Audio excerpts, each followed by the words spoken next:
hello there. I didn't see you.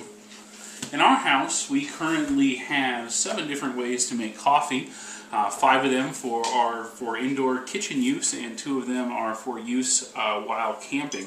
I've been asked to demonstrate one of the ways in which we make coffee that you may not have seen. It's called the AeroPress. And people often ask what's the difference between the AeroPress and the French press. The difference primarily is in the filters. In the French press, you have kind of a wide mesh filter that oftentimes leaves coffee behind in your cup. In the AeroPress, you have a very fine paper filter.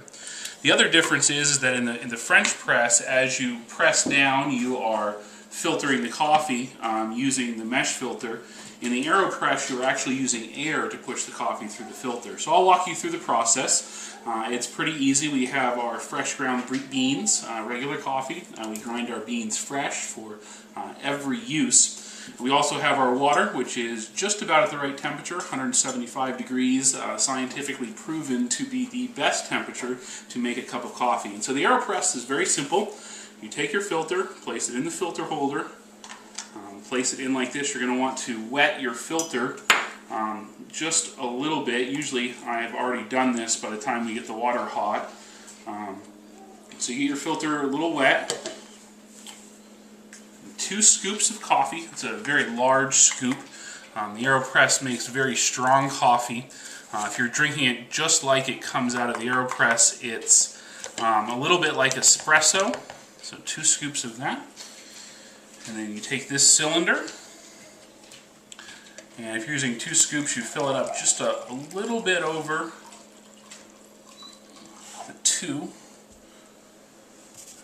Take your AeroPress provided stirrer, and what I like to do is I like to get the grounds nice and wet, and I pour in the rest of the water.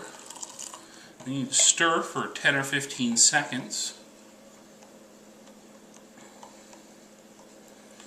Stir that up, and here's where the AeroPress begins to get interesting. You insert this cylinder on top.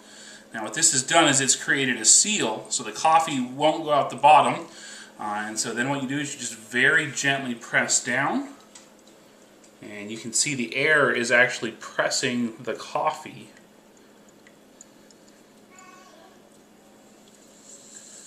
Right out. You can begin to hear the air come out now.